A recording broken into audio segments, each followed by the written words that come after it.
Hello friends, I am Harshita. Welcome to Study Waves. Today we are going to discuss two topics which create confusion among law students. First is जब area of law culpable homicide और murder होता है तो अक्सर confusion होती है कि case कब कल्पेबल होमिसाइड होगा और कब मर्डर होगा. सेकेंड इज एग्ज़ाम में डेथ रिलेटेड क्वेश्चन आता है तो स्टूडेंट्स को लगता है आंसर या तो कल्पेबल होमिसाइड होगा या मर्डर होगा. अब ये ज़रूरी नहीं है हमेशा ऐसा ही हो.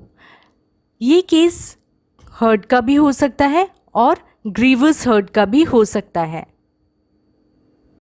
So today in this particular video we are going to clear out this confusion.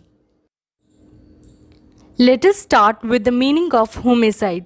Homicide is a Latin word where homo means human and pseudo means killing. So homicide means killing of a human being by another human being. Homicide एक Latin word है जहाँ homo का मतलब होता है human और pseudo का मतलब होता है killing.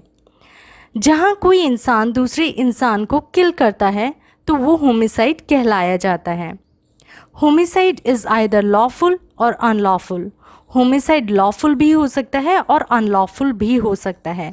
लॉफुल जैसा कि राइट ऑफ प्राइवेट डिफेंस के केसेस में, लेकिन इसके बारे में हम आगे की वीडियोस में डिस्कस करेंगे.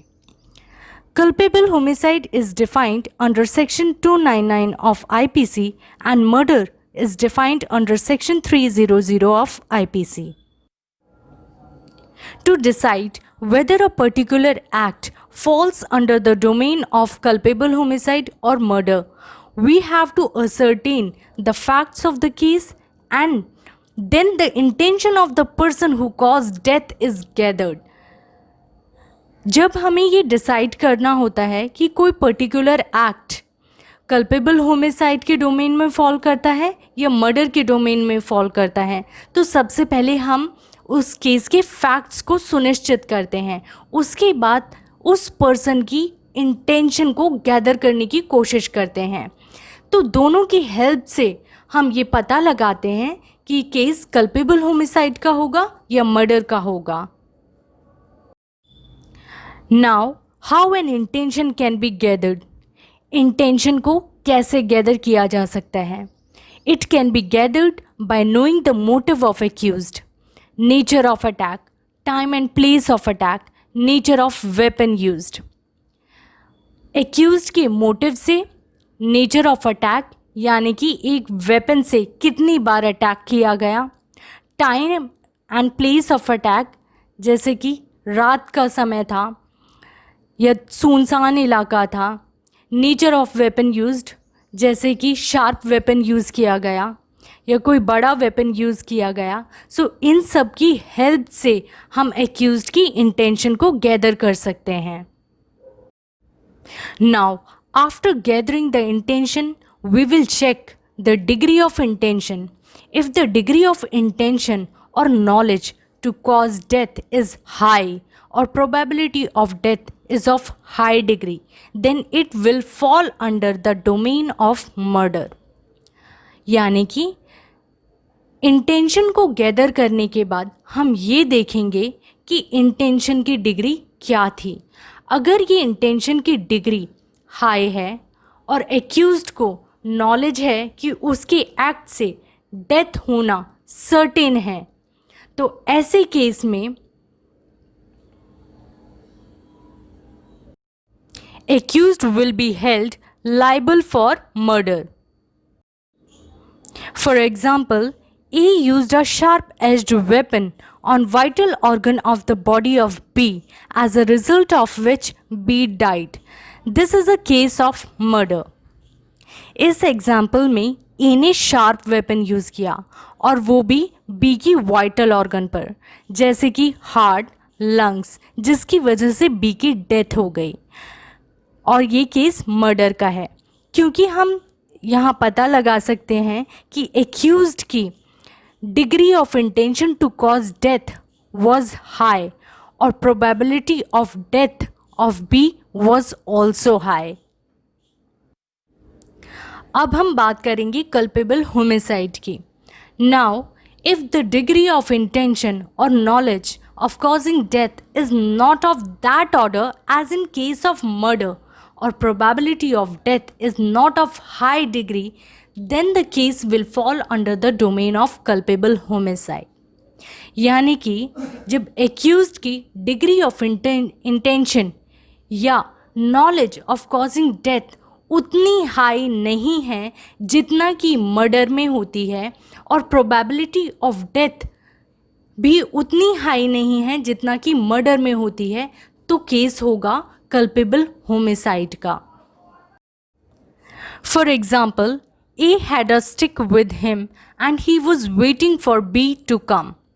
When B arrives, A hits him on his skull, as a result of which B dies.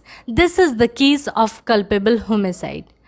इस एग्जाम्पल में A के पास पहले से ही स्टिक थी और वो वेट कर रहा था कि B कब आएगा. जैसे ही B आता है और वो उसकी स्कल पर हिट करता है, और जिसकी वजह से बी की डेथ हो जाती है, और ये केस कल्पेबल होमिसाइड का होता है क्योंकि यहाँ degree of intention of causing death high नहीं है, क्योंकि वो स्टिक अपने साथ लेकर आया था, कोई डेडली वेपन भी लेकर आ सकता था, तो यहाँ degree of intention of causing death is not high. दूसरा, स्टिक एक ऐसा वेपन नहीं है जिसकी वजह से प्रोबेबिलिटी ऑफ डेथ सर्टेन हो.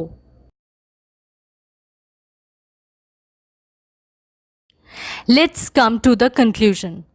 The true difference lies in the degree of intention or knowledge of fatal consequences. Fatal consequences means result is death. Murder के केस में डिग्री ऑफ इंटेंशन या knowledge of fatal consequences higher होता है, और culpable homicide के case में degree of intention और knowledge of fatal consequences lesser होता है इन कंपैरिजन टू मर्डर. तो यही है इन दोनों के बीच का डिफरेंस. ये तो बात रही कल्पेबल होमिसाइड और मर्डर की. अब हम बात करते हैं हर्ट और ग्रीवियस हर्ट की. सबसे पहले हम एक इम्पॉर्टेंट बात जान लेते हैं कि whenever the death is caused, it is not always the case of murder और culpable homicide. It can be hurt और grievous hurt.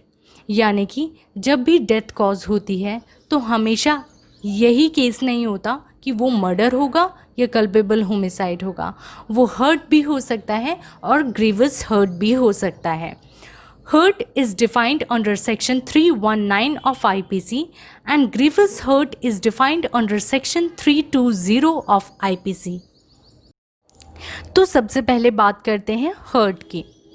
When death is caused as a result of an injury which is not intended to cause death and in normal condition is not likely to cause death, the accused is guilty under the section 319 if the injury caused is not serious.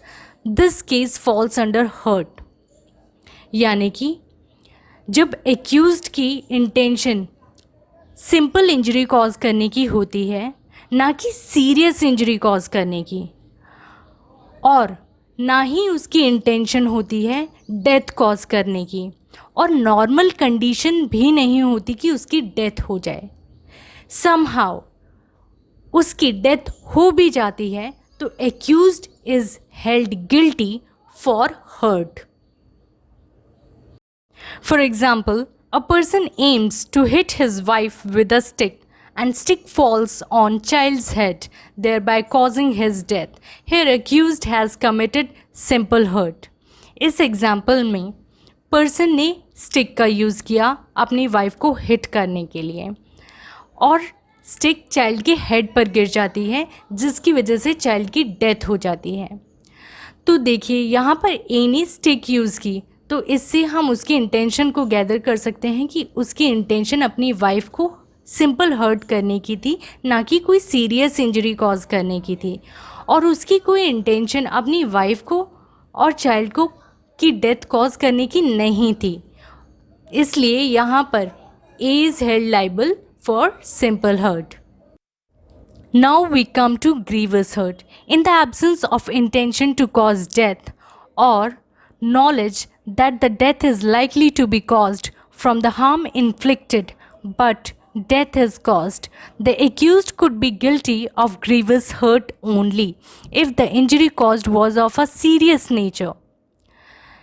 जब accused का intention injury cause करने की है वो भी serious nature की, और उसकी इंटेंशन यहाँ भी डेथ कॉज करने की नहीं होती और ना ही उसे नॉलेज होती है कि डेथ हो जाएगी, लेकिन फिर भी डेथ हो जाती है, तो ऐसे केस में accused will be held liable for grievous hurt.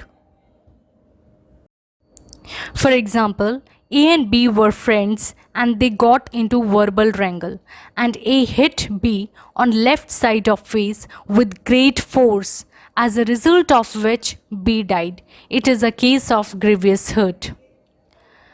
तो इस एग्जाम्पल में A and B were friends और दोनों के बीच में तकरार हुई और A ने वो B के ऊपर ग्रेट फोर्स के साथ फेस की लेफ्ट साइड पर हिट किया, जिसकी वजह से बी की डेथ हो गई. तो यहाँ ए की इंटेंशन इंजरी कॉज करने की थी, वो भी सीरियस नेचर की. क्योंकि ग्रेट फोर्स के साथ हिट किया. दूसरा, उसका इंटेंशन डेथ कॉज करने की नहीं थी क्योंकि उसने सिर्फ हिट किया, कोई डेडली वेपन नहीं यूज़ किया. तो इस केस में A is guilty of grievous hurt. I hope you liked the video, and if you liked it, please subscribe to my channel. आज के लिए बस इतना ही. See you in the next video.